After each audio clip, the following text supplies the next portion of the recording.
Oh, hey, everybody. So here we are at the Hoboken Historical Museum. And, well, it's Thursday night, right? So what do we do on Thursday night, Bob? It's Hoboken Talks. We an outside guest with a host, but tonight we're mixing it up. We're mixing it up. And we have two hosts. Yeah, right. It's Hoboken Talks. That's usually what we do. Every Thursday night, Facebook, YouTube, Twitter. We have active live chats on Facebook and YouTube. We make sure that we manage our videos on YouTube. So if you want to go back and look at any of the 65 Hoboken Talks shows, head on over to our YouTube channel. That's where it's at. And well, I mean, tonight we're Hoboken. It's Hoboken Walks. So oh, I love that. Yeah, so I made I made the logo. Sure. So you're Rand Hoppe. I'm Bob Foster. That's right. And we are on the graphics there. And we should give a big shout out to Lois. Lois is in the chair tonight. She's going to be behind the scenes, making sure your comments come through. There she is. She's flashing the screen, and we are going to go out for a walk on the avenue. In honor and as part of our exhibit. Yeah, but can we get a shot of the exhibit now before we go out? We can. I just need to, what do I need to do? Where am I? I don't know. I don't know what I'm doing. Does Lois do that? Does she advance? Oh, yeah. Lois, could you make the screen live? Or there we are. Yes, yeah. Let's pull back. So there's the exhibit, and let's pull back a little bit. And you, Bob, you want to talk a little bit about our newest? So when the exhibit opened a couple of months back, it was devoid of this artifact, and it turns out a local hot dog purveyor, James Mazzola, had been talking about gifting us this amazing hot dog cart, which we believe dates back to 1916 and was used by several generations, is now here in the museum. And how this survived, I refer to it as the Mona Lisa of hot dog carts. Yeah. It goes back to the days when you would have heated with charcoal. Right. Has an ice box, a bread box, and this is right out of a film set, but it's actually an original artifact and plied hot dogs on all over town, including Washington Street. Very cool. And people have been coming in just to have their photograph taken with the hot dog cart. Some people have thought they can actually get hot dogs off of this cart, but they've sort of come and gone, but we do have the cart. So tonight, what are we doing? We're gonna head out onto Washington Street, right? Okay. All right. And we're going to lock up. We're going to say goodbye to Lois for now. Right. And thank you so much. Okay. Good now. So here we are. Here's our walkway, passageway, chairs. Great place to hang out. Great breeze. Finding your key. You got it. All right.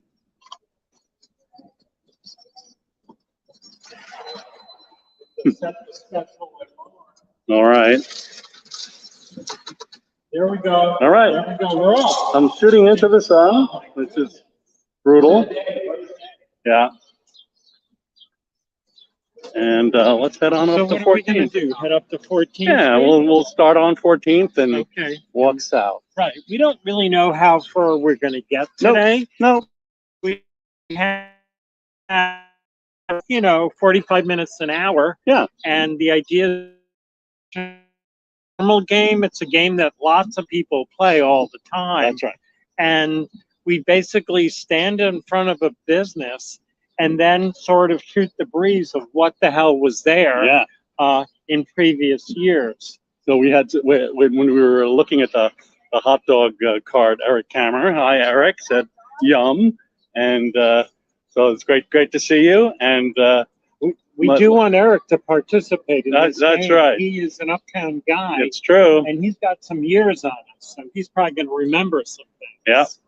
And we also had Lisa, my lovely bride, said, "Fantastic!" So that was great. At least she knows where you are. She knows where I am. Okay. The cat has been belled. All right, I'm gonna shoot into the sun again. Right into the sun. I almost feel bad for that. I'm gonna jump over here. Should we start, even though we're not technically on Washington Street? Yeah. We should sort of talk about this empty Sure, why not?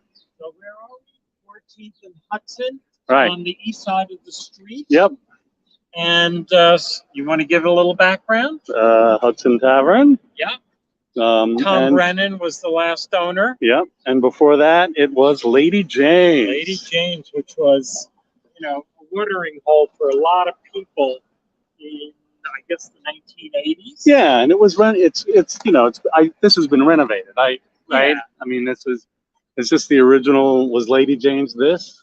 Yeah, I believe it was a two-story. It was it's a one-story. One story, right? Yeah. And Tom Brennan being the entrepreneur, right, was able to develop it themselves. Right. Most people kind of have someone else do it, but he was able to make it happen and transfer into a business. All right, and here comes that sun again. Continue to the bar to just this year. And as we know, there is controversy about the future of what will go here. That's but usually we look back. That's right. Since we just passed that building, I will mention that before Lady Jane had it, What's the name of it? Oh, that's a good question. It goes back and forth. Of it, right? But it was actually owned by the Longshoremen's Union. Yeah. And they used to have their bar meetings here. Oh my gosh. We're walking by what was once Liberty Tavern. The Liberty Tavern. It used to have a huge oval bar in there. Yep. And kind of a tough bar. Yep. In the 80s. Yep. I'm going to use most of my references. Right, the 80s refs. I'm sort of stuck in the 1980s. City Bistro over there. I think we have this really great photo of 14th Street where this was a vaudeville theater. It was a theater. There was an oyster bar along here. We actually have pictures of this block looking towards the waterfront. Yeah. And they still have hitching posts for horses. It looks like the Wild West. It does. You wouldn't think it was Hoboken. And this bank here been developed, but we had Brad Johnson on a few weeks ago on Hoboken Talks, and he had some pictures of the post office. Right, Brad Johnson of the post office had an amazing collection of shots, and was interviewed by Bill Curran. Right, and he showed that this was the Uptown Post Office. That's right. Not across the street. Across the street. On the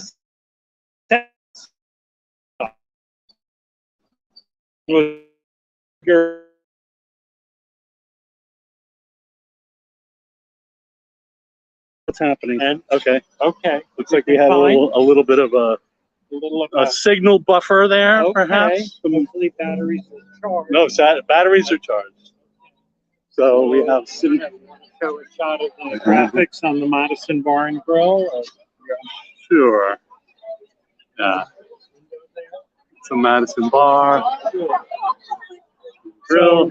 What should we get out of the walkway or just sure? Here? I guess we can do this. We can do this.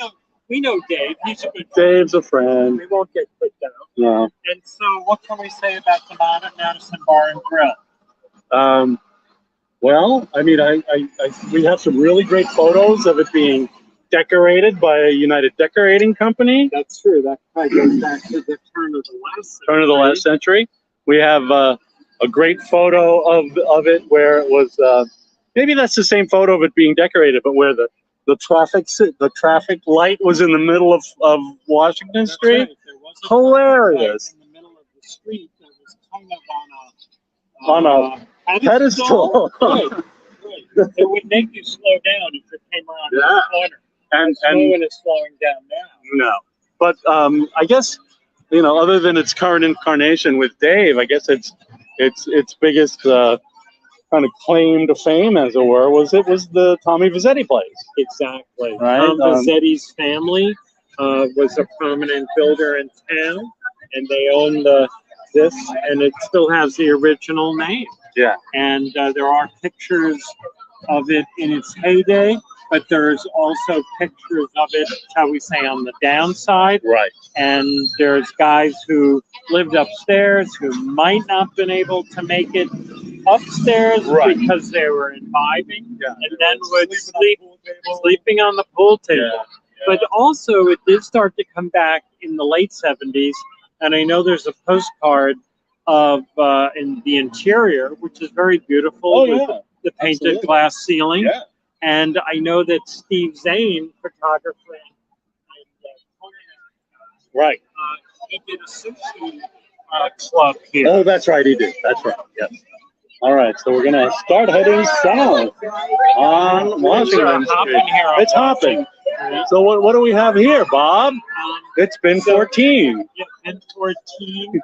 Right now we're looking at it as kind of an upscale. Hey, Hoboken!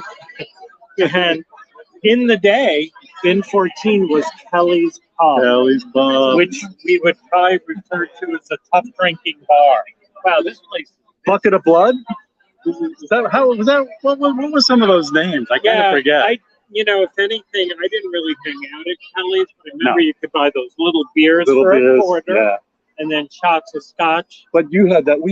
You had that experience where the ladies came from Brooklyn to do the. That is true. To do the. It was actually the first time I was in Kelly's bar. We did an museum event, which was for women sea shanty singers, which was kind of a unusual subset genre. And it turns out the reason they decided to come from Hoboken, from Brooklyn, was they wanted to drink at Kelly's. So I remember I had some money to pay them, and I got to go into Kelly's, and I went, whoa. Yeah. And then, of course, Kelly's, anyone who went into the men's room at Kelly's was always amazed at how amazing the urinals were. Oh. I know it's a funny thing to talk about, but they were huge. All right. Well, let's just take a look at the Y here. We've got the YMCA. Okay. There's a pool, basketball court, a running course. Sure. Now being branded as the Hoboken Community Center. That's right. But the building was, I'm sort of cheating. I'm looking at the building. Oh, yeah. Stone there, 1927. All right. Of course, that's only 2 years before. I'm going to get on this side. Only 2 years before the worldwide depression. Yeah. So probably had a tough run there. Right. After the first 2 years. Lots of, it really was a center of activity. Yeah.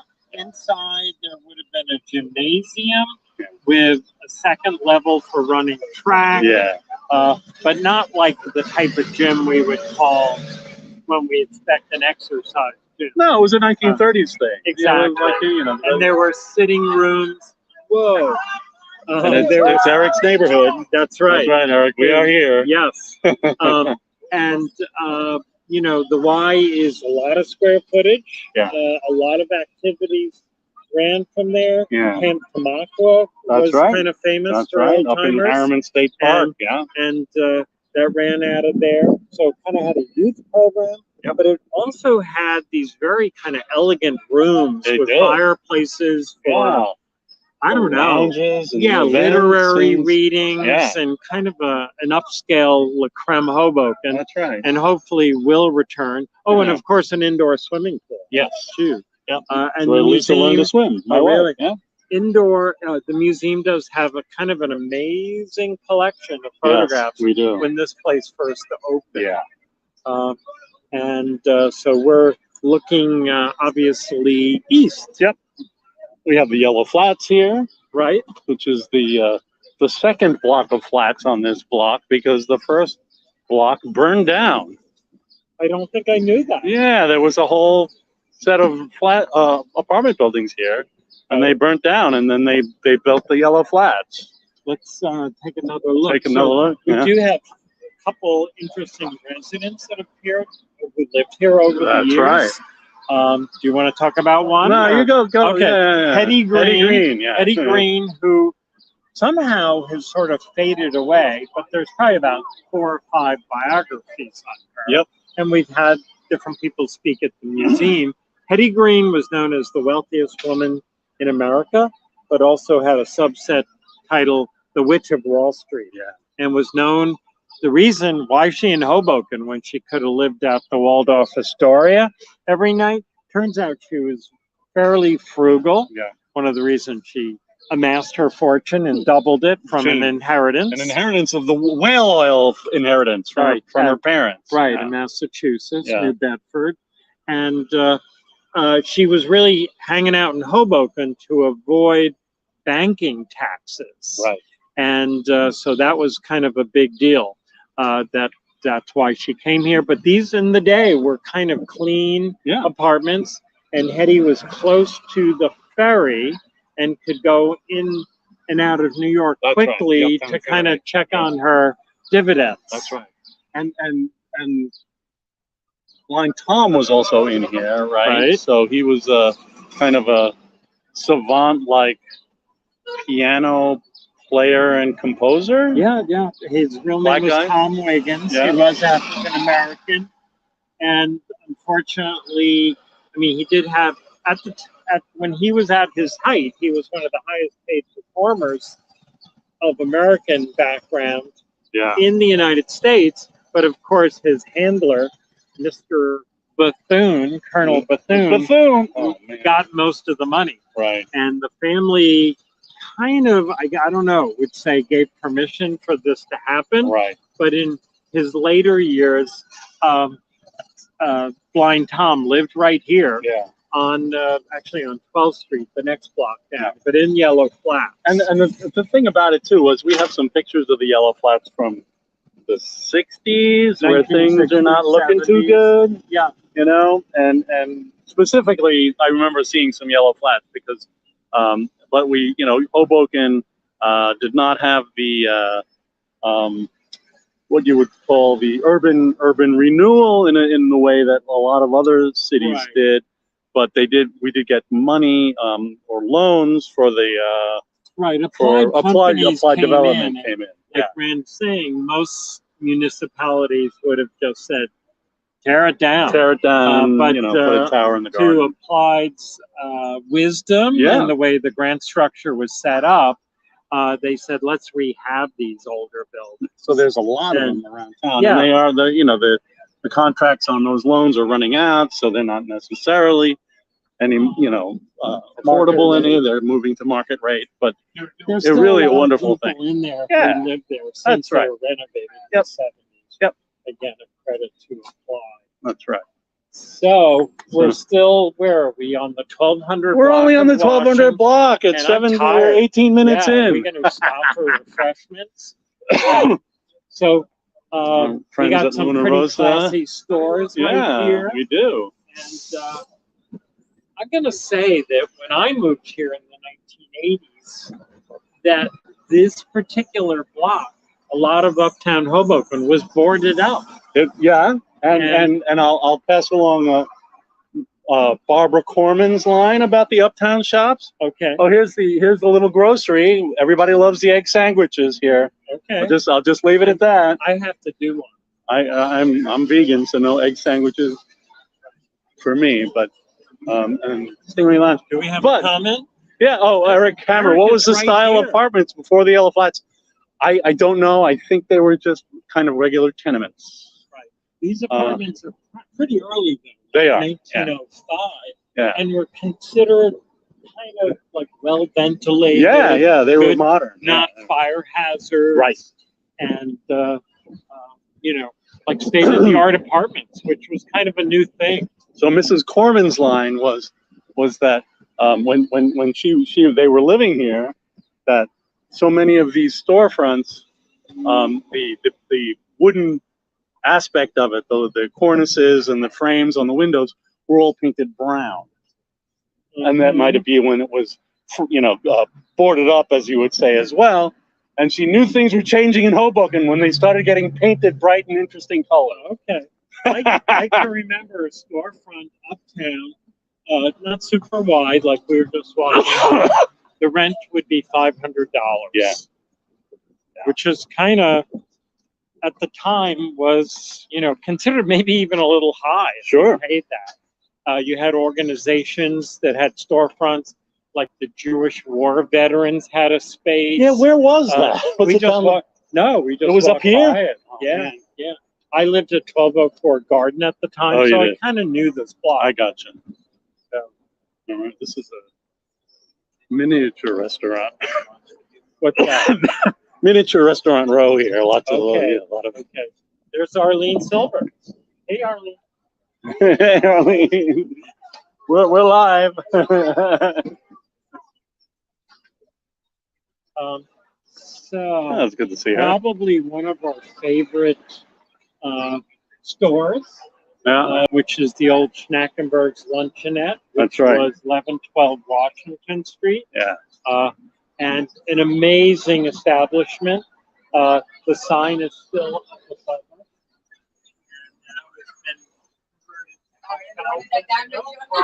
Don't get in our live stream, yo. I think it's still owned by the Schnackenberg family. Right. And they're doing an event tonight here. Oh. Alfalfa. It's interesting. But it had been a working luncheonette before the Schnackenbergs have it. I think it was the Hoyers family. Mm-hmm. And we do have menus in our exhibit. That's right. So pretty cool. We're walking by. Singleton Gallman. Let's give them a plug. Give them a plug, our friends at Singleton Gallman. These two gals set up real estate in what, 1970s? They started doing real estate, but they actually in the 70s, but they opened that office I think in 83 or 84. So they were someplace before? Yeah. Okay. I didn't even know I think they worked with Muller or something. Okay. You know. BCB Bank. Yep. And they're still here in Hoboken, still family owned. Yeah. So we might as well do a little spiel on this corner. Oh my gosh. Sure. Do a diagonal to us. Yeah. And that was the Maxwell's Bar and Grill. Yeah. And then it later becomes Maxwell's Club. That's right. And we're only a block over from the old Maxwell House coffee plant. Yeah. So people get confused how Maxwell's was named because the coffee plant is no longer here. Right. So the Maxwell Bar and Grill was named after the coffee plant on Hudson Street, the largest coffee plant in the world, built in 1930s. I need to brush up on some of those details for my Sunday talk. Yeah, that's right. For our coffee festival. And who do we? Oh, we had someone. I didn't see it. It's okay. Bring it back, Flo. That bank used to be a liquor store. You are correct. That was Matthews, Price King. Oh, that's right. Yeah. Now it's BCB Bank. Yeah. And we love Vilma from BCB Bank. She's a great gal. Yeah, this used to be the liquor store. Ron, talk to you. Hung out at Maxwell's. I did hang out at Maxwell's. Give us a little lowdown. Maxwell's was, was a really great independent rock club. Like you would, if you were in a rock band and you were, if you were a garage level touring band, Maxwell's was definitely one of the places that you would go to if you were going to hit New York City and you were going to go to CBGB's. You would go to Maxwell's. We've got so many new residents. Well, that was like that. I think it started in '78, and it really started to really. It was really saw its heyday in the '80s. And who did this? That was Steve Fallon. Right. And the Fallon family. The Fallon family bought the building, and Steve decided that he was going to have some bands in the back. So the back room, which a lot of these taverns have these back rooms. So the back room in there was a place where Steve booked some of his friends, and it just grew into a cultural center with artists, musicians, poets, filmmakers, photographers, the whole artistic first wave of gentrification that came to Hoboken. This Maxwell's was the apex. What would be some of the name bands that played there?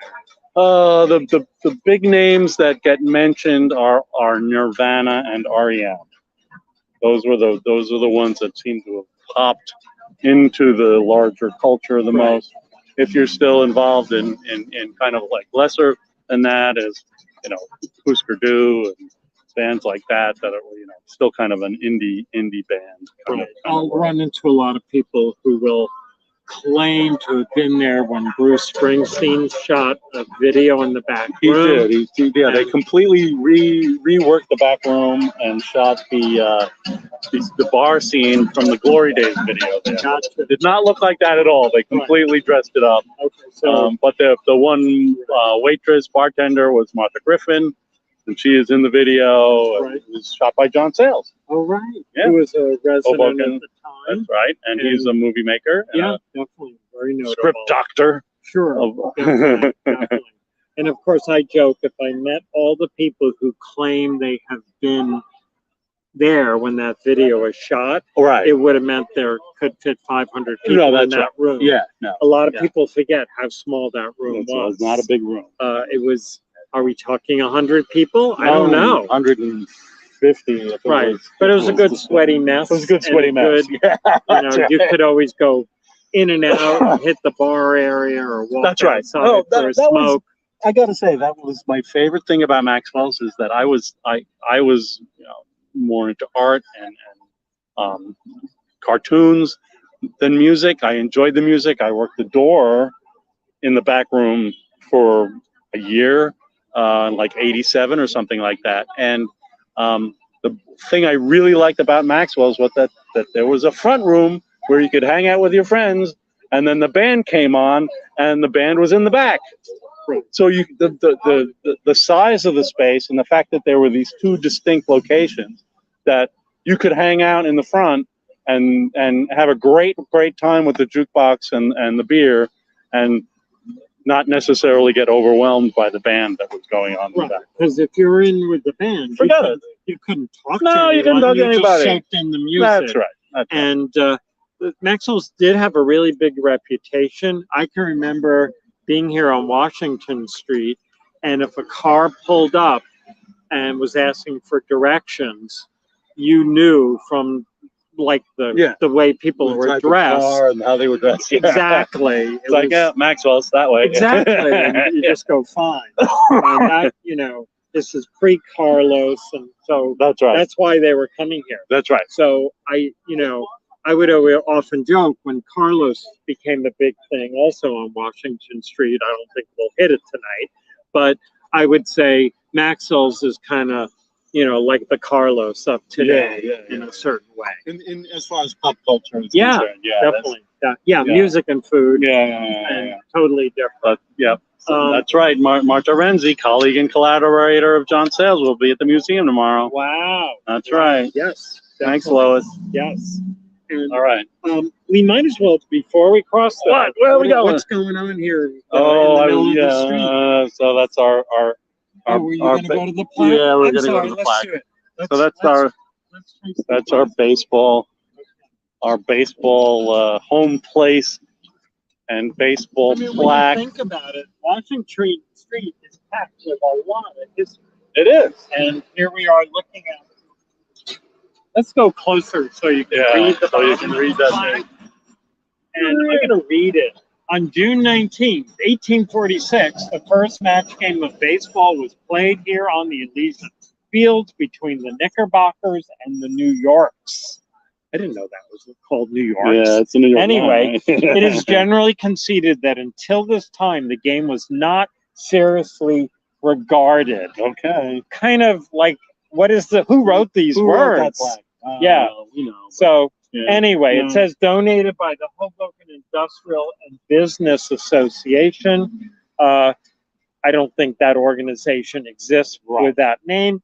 I associate this with a business person at the time, Peter Culhane. I remember being here, and the big thrill was that Phil Rizzuto was here for the grand unveiling of this plaque. What's that, Sparky? Yeah, and he gave a nice, elegant speech. Did he pitch the money store? I can only hope. That's funny. Many people won't remember that commercial. So looking behind us, looking towards New York, looking east, we see this huge painted home base with an H home on it. plate. Yeah, and then on each corner is like a base as well. So one, Right. two, So we three, have first, second, third, and four. where's home? Oh, home is Home there. is there, Excuse me. yeah. Of course, if anyone attempted to play stickball or baseball, they would be killed here on Washington Street. Oh, and that is home. So we have two home plates. This is screwy. It's a mess. Okay, but it's there was the Elysian Fields, and it was a place that Stevens family fostered and pitched and promoted for people to come to Hoboken from New York City. Sure. And Lois is Lois is like Lois is on fire. All this cross marketing. That's I love it. We don't do enough of this. So June 18th, come to the baseball lecture. It's going to be really, really cool. Yep. And just as a teaser, a baseball collector historian, John Popovich, I think is his name. Yeah. Who we haven't met. He has secured one of the earliest photographs, which we're not going to show. We're just going to unveil it that day when he speaks on June 18th. But he has a picture purported to be of an early baseball game in the 1860s. Yep. In Hoboken. In Hoboken. That's right. And it may be one of the earliest depictions of baseball in a photograph. That's right. Because there are not too many photographs from that time period. Yeah. So Elysian Fields was a place for people to come and recreate. Yes. Get on the baseball, but everything. Lots of different Cricket, just hang out. Exactly. Have some iced tea, walk around. Yep. So yeah. Okay. Actually, we just walked right by the former location of Helmer's German restaurant, and now these lovely Sorolina. Gosh, we played that game. What? Sorry. Lois. Yeah, there we go. We played that game for 12 years. We lived there, and every time we return, that's great, Tom. So who's that? The Washington Street game? Yes. All right. Which Tom? Tom DePaul. Okay. Nice to see you, Tom. We're meeting from Facebook. Yeah. Very cool. We just walked by D&D Barbers. Oh man, that's an old. Probably one of the older barber shops in town. That's right. By Dominic and Vincent. Yeah. When you went in there in the 80s, they'd be singing opera. Nice. Yeah. Around here, we've got more storefronts that have gone through lots of changes. But just reminding everyone that Washington Street is within the historic district. That's right. So if one is changing their facade, which could be paint, molding, signage, they have to get approval. So on Spiffy on Washington. Yeah, well, this is one of my favorites, actually. It's the Polsey's. Polsey's department store. We have pictures of it when it was actually two storefronts to the north, where closer to where the barber shop was. But this was an A&P back in the day. Right, I got confused by the change of location. Yeah, they moved. They moved. They were in the. When you look at the photo of it back, the first photo, it has those I don't know, what do you call them, the bay windows on the second level. Sure. So that's like, oh, that's when it was up there. So then they moved here, and now. Interesting. So we're looking at an old cast iron front. Really. That's right, buddy. The main storefront is a little appropriated. Yeah. But they actually took the motif of this sunburst design from the original cast iron. Yeah. Wow. I'm sort of noticing things for the first time here. So I just realized we're kind of like Barry Lewis and David Hart. We are. That's right. We don't walk through. Ours is very special. Ours is a walk down Washington Street. Theirs is a walk through Hoboken. That's right. Oh, we're coming to one of the mega set of storefronts here. Well, we have the Elks Club here, which was, and then this. What did we determine the name of this place was? I forgot. Well, there's Quartet Club. The Quartet Club. Yeah, the Gaiety Theater. Yeah. You look at old postcards of Washington Street, you're just like going, certain things look pretty similar. Yeah. But other things change. Yeah. And then the old theaters were torn down. Yep. The Gaiety, we'll say, and this Tudor apartment building, the home of Paul Neshampton. That's right. Is situated there. Anything else about the Elks Club we should mention? I got married there. There you go. Oh, that was Tell nice. us about that. Oh, Mark Singleton got us the space as an elk. Was he an elk? He's an elk, so he got us the space, and it was wonderful, and we had a great party. But yeah, it's a really fantastic building with a cool elevator and a bar downstairs. And, sure. And you have the great terracotta work above the windows of the elks. Yeah. And a lot of people probably don't even notice it. Yeah. It says lodge number 74. Right. And I believe that connotes that it's the 74th lodge, I guess, in the state. In the state. In the state. Yeah. But it goes back to the turn of the last century. Yep. And, the glass work is really nice. Everyone always talks about the theme of elks, stuffed elks over the doorways. When we got married in '95, there were a lot more taxidermy elk heads in the party space. It has been lessened since then. And then people always talk like this is probably one of the main halls that's affordable and kind of classy and has some size to it. Yeah. And people always talk about the irony that, certain organizations will go to rent it, such as, shall we say, animal rights group, and then they go in and sort of see, all the elks are on top. That's right. And we can't do this. And they want to cover them with something, and then of course the exalted ruler says, no way do you touch your elks. We'll refund your money. That's right. Well, let's head over to the corner a little bit. Sure.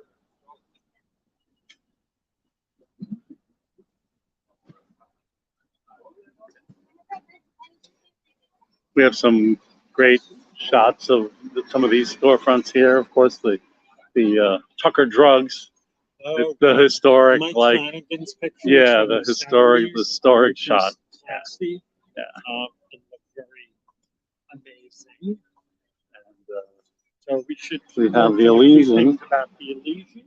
Very, very nicely. The bricks were very nicely cleaned for a few months there. So. Yeah, the scaffolding just came off recently. Yeah. So this yellow fired brick looks pretty classy. Yeah. And the building is owned by the Flynn's, and they've sort of probably put the first money into this building than that's been seen in a long time. Right. Yeah. And they converted the kind of the old man bar into a French-style cafe. Originally, like when it was built, it was a classy bar. Yeah. And then, like a lot of things, kind of slid down. Sure. And there are actually pictures again from Mike Flanagan of this place, where the windows were pretty much wood in front of them. Yeah, they kind of did finished plywood. That's right, Paul. It's your block. And they talk about how it was hard to get glass insurance because of different disturbances, shall we say, in Hoboken. Yeah. And so the Elysian Cafe sort of got revealed as Joyce and Eugene Flynn renovated. Yeah. And a very popular place. Yeah, it's a comfortable neighborhood joint. Sure, definitely.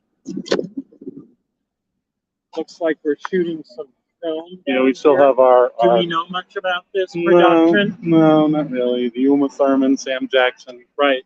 Is it a movie? Is it a TV series? I think it's a 6-part series. They did reach out and said, can you help us by using the museum as the staging area? I see. And of course they said, no. Yeah. But when I asked them why are you shooting in Hoboken, they said, because their company is in Jersey City. Right. They said we're picking Hoboken because it looks more like New York than Jersey City. Yeah. That was kind of a deal breaker. Lois is mentioning that there was some scene from the movie Sleepers was shot at the Elysian. I don't think I knew that. Kevin Bacon. Who was it? Sleeper? Yeah, it's a movie. It's about boys who grew up on the Westies, like Irish guys and church stuff. Schnackenberg's might have had some footage of that too. Schnackenberg's was in the Basketball Diaries. That's right. DiCaprio. Yeah. The young DiCaprio. Yeah. I think he breaks into a. He does. That's right. That's right. Yeah. Yeah. Cool. So let's look across the street here. Oh yeah. We have a pretty classy block. that if classy. you took away the cars and just looked at the buildings, you would see almost perfectly intact brownstone row with a lot of details. And we have a lot of good museum Did it have a nickname? friends. I think it's Doctor's Row. That's because right. many times there was a professional doctor's office on the first parlor floor, and doctor lived above. That's right. And you know, there were probably servants who lived in the home, in a full basement.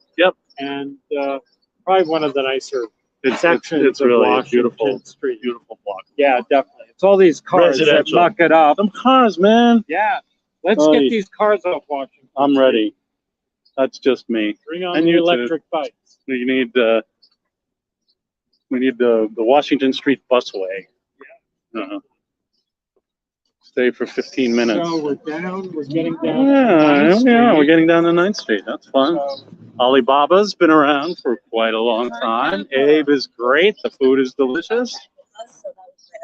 Tyler, hey, what? We were just talking about our wedding there at the Elks Club. Chance meeting. No, it's a plan.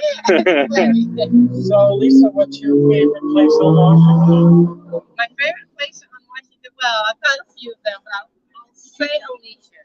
Okay. Because You go there all the I go time. there quite often. Still. Yeah, for lunch. Excellent. Yeah, salmon. It's Kind of close to work. So Yeah. we can go to work, both. close to home. Sure, definitely.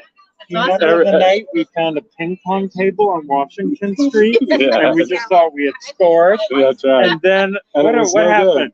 We couldn't figure out how to open and close That's right. I think I said God. before we roll this up 5 blocks, let's find out if it opens up. Yeah. Yeah.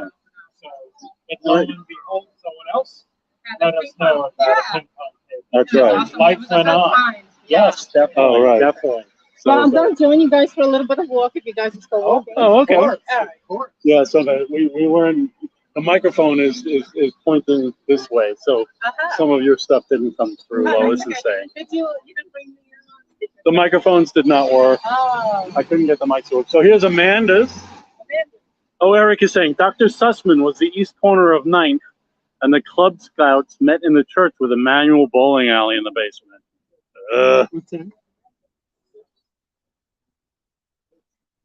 Yeah. So Amanda's was also owned by the Flynns and Correct. established by them. No, it wasn't.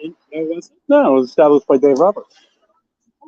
Okay, but then Dave wisely Passed it off. Passed it on. Yeah. I did not know that. I know it was named after Dave's child, Amanda. Yeah. But I don't know he started it. Yeah. I associated him with East LA. Right. But maybe Dave will let us know. Yeah. Or Eugene will let us know Yeah, too. definitely. Yeah. Or Joyce. Yeah. So there were the Presbyterian. Eric was talking about the Presbyterian church here, Right. Yeah. which is now condos, and it's been added to at the top. And I remember when I moved here, it was blue. The bricks were blue, and it had it was a Presbyterian. I think it was a Spanish Presbyterian church or just Presbyterian. And it had a steel cross. Correct. That Hung out. It was made from a steel column. Yeah. Like from a building. It was Right. Not decorative. It was Right. Like, oh, here's the steel thing. Yeah. That's left over from a job. Yeah. Let's erect it. Yes. And put it vertical on. And they were like mosaics too. They were like big graphic mosaics. Sure. And But I think this goes back to like a fraternal group. it was built as another Masonic lodge. Yeah. Yeah. Yeah. And, But there were Eric is saying there were bowling alleys in the basement. Okay. So, you know, the mustard seed rented space. that's right. That's I right. remember I used to do some classes and I would visit them. And then Jeff White was the developer. Oh, okay. Was influenced by French architecture and kind of beefed it up. Oh, yeah. So he did that two top. Yeah, floors that's that French thing. Or the addition, Yeah. shall we say. Maybe it was just 2 floors. I'm not even sure. But he kept the design of the lower part. Yeah. But it's a rehab. It's a Think of Yeah, Belgium and France. Yeah. No, it really does look different, Ellen. I know. Ellen. we're walking right by What? this thing. Okay. Should we talk about these? Sure. As a project? Absolutely. And these are kind of nondescript electrical boxes that the city, I should say the Hoboken Business Alliance, they decided to Freshen up the avenue. that's right, histrify and take items from the museum's collection and make these kind of information boards. And they've held up pretty good. Yeah. And we do get a lot of comments. Yeah. And they're not site specific. This one's referencing Tootsie Rolls, which were made in Hoboken, but more uptown than where we are now. Mm. So pretty cool. Yeah. Pretty cool. Watch out for those electric bikes. That's right. They're whizzing by. No, we got a little bit of the magic Sure. hour happening Yeah, over there. Good to see a lot of people out. But this one is so good that even when it gets dark. Sure. Yeah. Yep. So this is kind of our last, or second to last, like real, what's it called? You know, when people live, you know, residential block. Yeah. As we know, Washington is a combination of commercial and residential. Yeah. Well, I just want to shout out to Mr. Biggs. This was this storefront here. You're talking about the Pastrami House here? This pastrami house and this daycare center. Right. When I moved here was Mr. Biggs.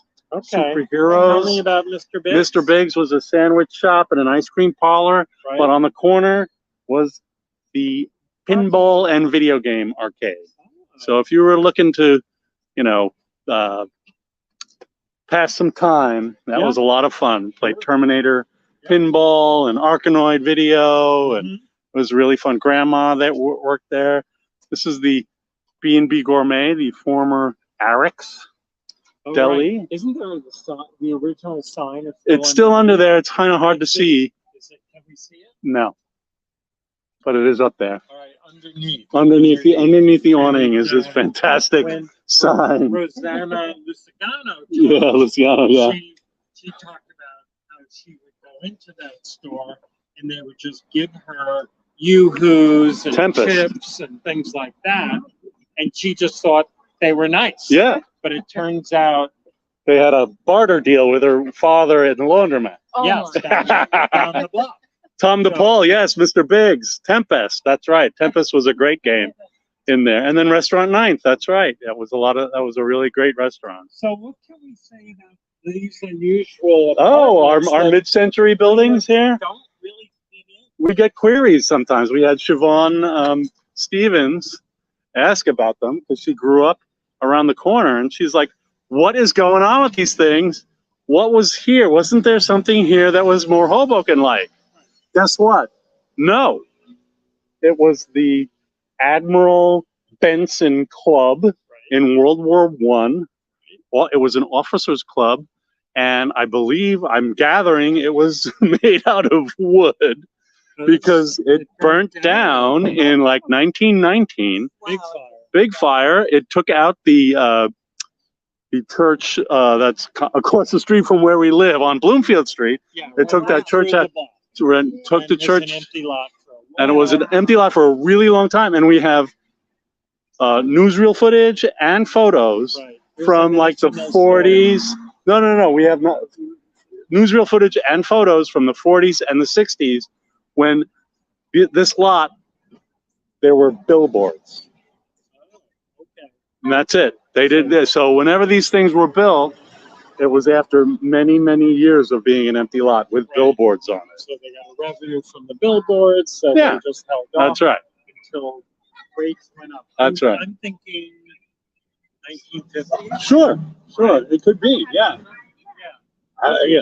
If I could get access my tax records, I'll let you know. But no. But in low scale, but Yeah. they definitely don't fit in. They don't fit in, And but you know.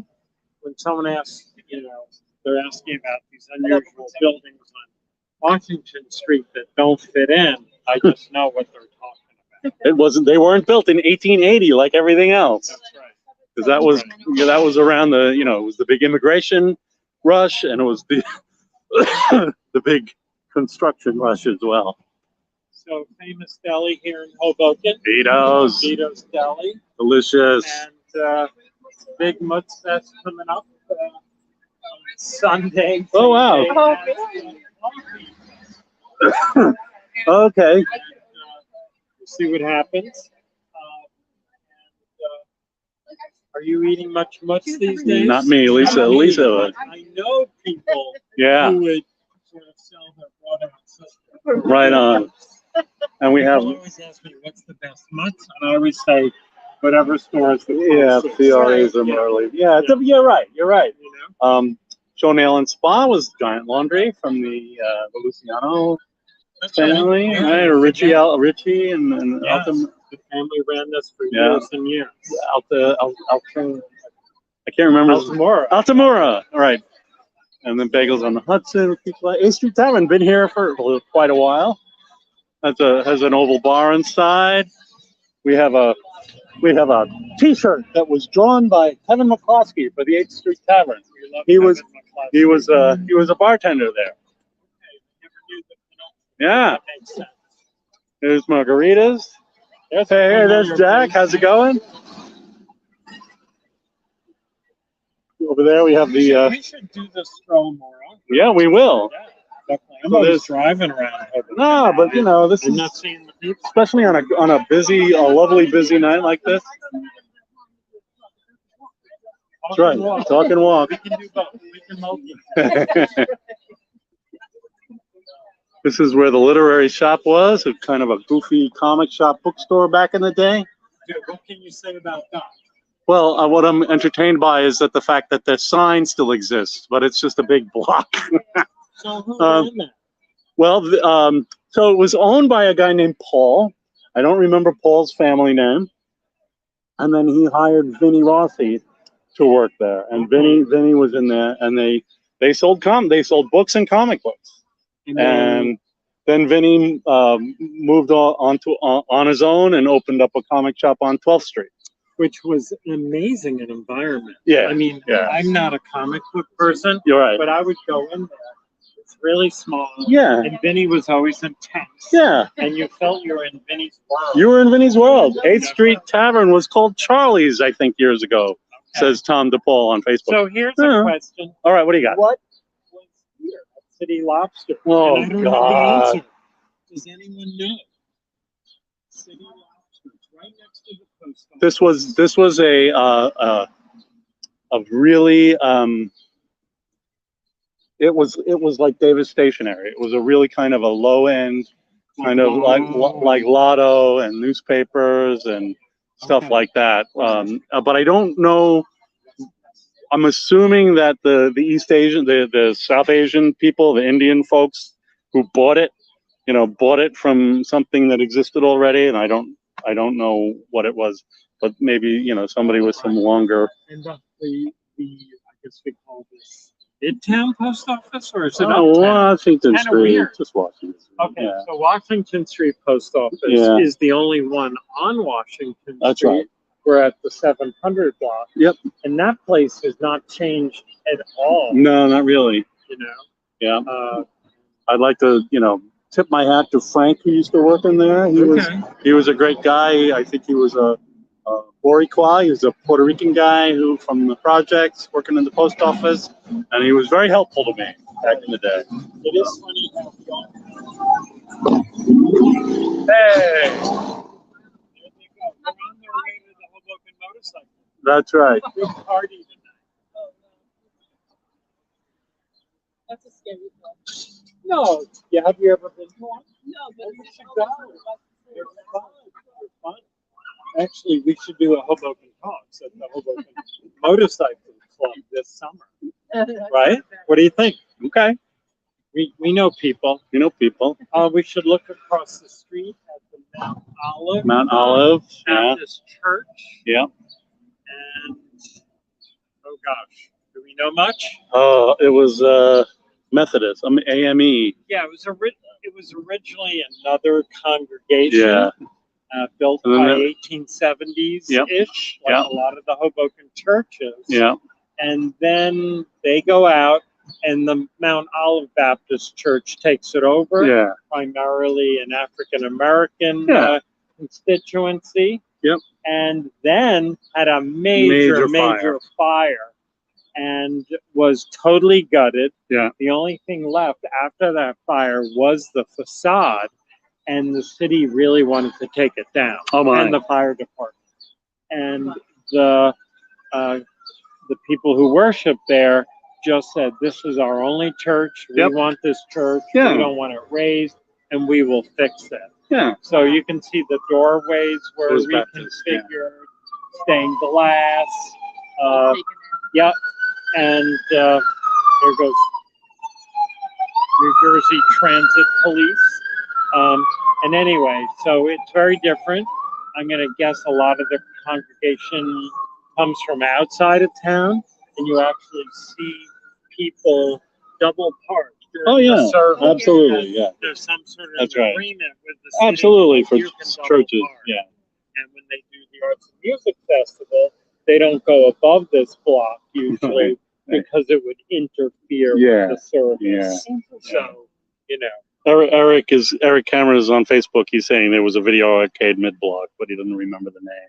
Oh, okay. That sounds like it might be right. You'll remember later. Yeah. Yeah. Okay, good. And we have the Sacred Heart Academy here. We usually like to keep these broadcasts about an hour. Yeah, we'll be So ending maybe soon because we'll- we have to do our final. We have to do our We have thanks. our 10-minute We have our 10-minute wrap up. Okay, good. But And- please stay and listen to us do our 10-minute wrap up. Good looks like. I know. So, okay, so this is, I call this Church Row. Church Row. Okay. because It's almost like 3/4 of the block are buildings associated with either religious schools or houses of worship. And we're At looking least that's at, what it was built for. Yeah. so this building was originally is now the Hoboken Charter School. Right. I think it's one of the earliest of the charter schools here in Hoboken. Yeah. We have about 4, and then it was originally built as Sacred Heart Academy, which was run by the Sisters of Charity. Oh my. And whenever I taught school over the years, if I met someone a little older who had perfect handwriting, I would say, did you go to Sacred Heart Academy? And that is if they said they went to school in Hoboken. Right. Because the handwriting was beautiful. Right. Yeah. That's I great. actually know one person who did go there. Right. And her handwriting is impeccable. Right. And their Beautiful. knuckles are bruised by the nuns. Yeah, oh, kinda going, yeah. Come on, get those Well, A's thankfully, together. she was a Sacred good Heart student, Academy. so she Yeah. didn't get- Definitely.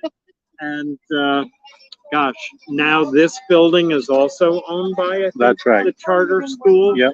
4-story. Yeah. I don't think it originally was No. owned by Sacred Heart, No. but there's some association Yep. there. But a beautiful intact building. Yeah. And then as we're looking down, we have All Saints. All Saints in the Fields. And one of our trustees, Ted Rollins, is very involved with that church. Yep. Right. Yep. And Oh, no, pastors. zeroing on the sign. I can't do any zeroing. Right. Yeah. Right. But anyway, I'm a limited. classy building. Yeah. they're Nice beautiful. big fieldstone. Yeah. Well taken care of. Yeah. And there's the parish house, Yeah. which would have been to the left, which Yep. is now for the school administration offices. Right. In the church itself. Great scale. Yeah. Very Hoboken. Yeah. 1860s, 70s. That's right. That's right. We have a great image of the great drawing of the church in our exhibit. Sure. You know, That's right. of Sure. like where it's just like All Saints in the Trinity in the Fields, where it's like this whole area was very, very bucolic and Very very rural. rural. Yeah. Forget. Like now, Yeah. Washington Street is the hustle and bustle. That's right. But Little Hoboken was a township for many Yeah. years. And, So I'm looking at the time. no, I know. We're gonna end it here at the corner. We're going to make it to wait Yeah. for the corner. Yeah. Okay, no problem. This is Mathnasium. Used What to did be they do Crabtree and Evelyn. Oh. Remember when that showed up? That was a thing. Crabtree and Evelyn was one of the first scale shop. Yep, that showed up in Hoboken. Yuppie here. Yeah. I don't know. It was sort of like, where did this come from? Yeah, I know. And then I would say, where did this come from? Yep. But anyway, we adapt. And then the Dunkin' Donuts for How many many years. Dunkin' Donuts do we have? 3 or 4. Okay. And this used to be Doc Izzo's. Right.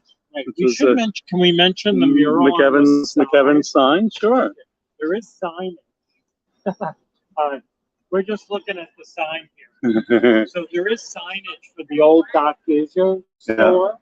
And everyone thinks, wow, I can't believe it survived. No. And it's so vintage and all that. No. Turns out this was probably painted in the 1980s by McKevin Shaughnessy, That's right. Museum Designer Supreme. That's right. And he apparently did the sign in exchange for a new fridge from Doc Izzo. Fantastic. Yeah. So many times we'll say, are you going to preserve the sign? And I think it might fall under jurisdiction. Sure. I think it's 1922. Well, but it's 1982. 1982. I don't know. There's probably another story to that. There might be. But anyway, let's. the sign on the That's right. All right. Well, if we'll do part 2, and we'll start with Blimpies and Lawton Turso, I guess. So. We've made our way down to 7th. the 7th Street on the north side, uptown side. So that's like split in half. That's it. Right? Yep. $14 for Hoboken. Can we get away from this beeping? Yeah, you can stand over Okay. there. We get away from the beeping, and then we'll. So we're going to segue out of here, man. Yeah. Do you want to start to take us out? Well, that was the Avenue, and that we do have our exhibit at 1301 Hudson Street, the Avenue, a history of Washington Street. Lots of great artifacts. Open 6 days a week. 6 days a week. Come see visit. the hot dog cart. Yes. Come see Bill Curran. That's right. And Hoppe, Bob Foster. Yes. And a whole host of Hoboken characters. Yeah. The characters are alive here in Hoboken. Yep. They just hang out at the museum now. That's right. And it's been Bob Foster and Rand Hoppe. We've been and Lisa Hoppe joined us for a block or two. Thank you for having me. That's right. No. And that was Hoboken Walks, which is a love the new special graphics. You got to change it next week. special logo change for our weekly Hoboken Talk show. And coming soon, we have Michael Hill. Thank God. I know, with Jack Silbert. Thank you, Jack. And after that, another surprise. Maybe we'll do part 2. Seems too soon. You're welcome, Tom. I really appreciate it. What is that? A pizza? It's a pizza. I love it. It's his icon. It's his avatar on Facebook. Pepperoni. Yes. And so check it. We'd like to thank Mel Kiernan, the estate of Mel Kiernan, for him for having remembered the museum in his will and as a bequest. We're very thankful for that. And we thank the New Jersey Historical Commission. They have supported us, excuse me, with some financial support for technology and other wonderful things. New Jersey Council for the Humanities also provides the museum with lots of great financial support. So your tax dollars at work, folks. Thank you very much. The Shipyard Circle. Look at all those people. Those are some of our favorite people. The big high donors to the museum and a lot of our trustees. Of course, we love all of our members and all of our volunteers and anybody who just stops by. So please, everybody's important. But thanks to the Applied Development Company. They are our #1 supporter. They give us the space that we use, and they help us out in so many ways. Thank them every day. Every day. That's right. Give us purpose. And again, come to the exhibit. That's the exhibit on the main floor, and upstairs is the upper gallery with COVID recent paintings by Lou Carbone that he did while in quarantine. It's up until July 3rd. There is a artist talk that Bob and Lou did last week. It's really, really fun and informative. What else? That's Please, a lot. well, like, comment, share, subscribe. Please help us build our numbers on YouTube and Facebook. Like our stuff, comment on it, share it with your friends, subscribe to our feeds, take our notifications, ring the bell, and that's it. We are the Hoboken Thank Historical you, Museum. Lois. Thanks, Lois Delivio, for all the help. And that's right. And that's it. So farewell and thanks again. Okay. So